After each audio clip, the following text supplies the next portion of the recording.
Hi, my name is Rajiv. I'm a children's book illustrator and I recently illustrated a book for StoryWeaver called Amachi's Amazing Machines. Hi, I'm Vinayak Verma. I'm a children's book illustrator as well, and I am working on a book called Angry Aku for Pratham Book StoryWeaver, and I'm also editing and art directing a few books for Pratham Book StoryWeaver. In a way, it's easier and less complex than writing for adults, because what makes each story unique then is how you treat the characters, what kind of language you use, what kind of humor you bring in. And the other part of it is really like the humor as well, because there's, children's books allow for so much whimsy and humor and, all of that, which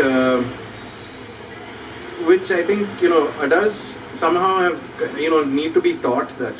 It's something that's weaned out of people as they grow up. So kids still haven't lost that, and it's like a playground for us.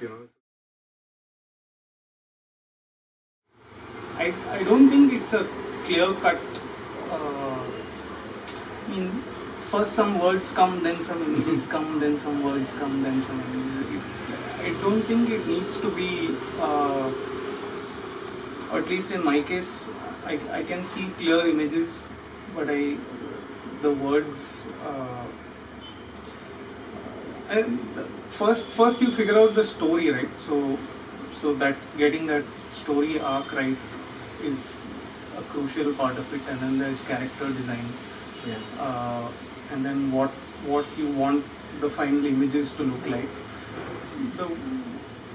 The final words happen over a longer period of edits and things like that. So It's a hard question, no, because it's like I think the logic of the story comes first. So does that come in words or images? I don't know. Like, it's hard to kind of tell. It's the structure that comes first, and then within that, and you throw the words logic in. needs like an image to complete the logic. Then it's not really word. It's also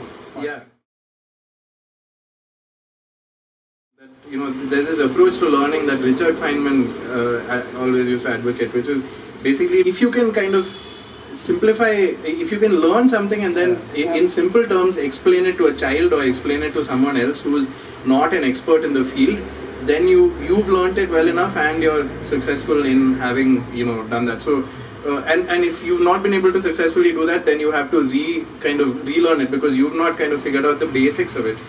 Because we didn't have background in science, we had to read up about these things, understand them for ourselves.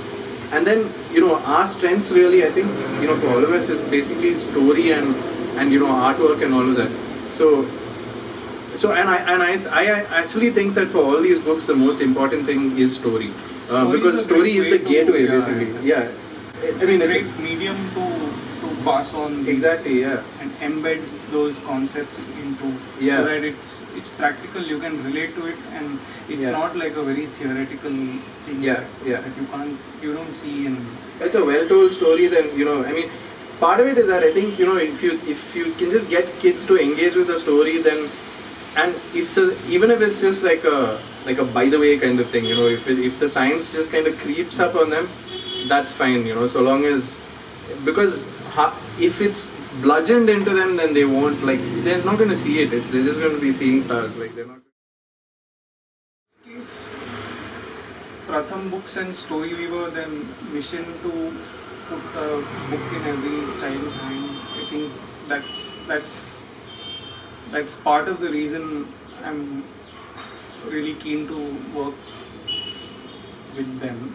And so open source thing is good, I think, if it helps to spread your books and your work far and wide. That's a good thing.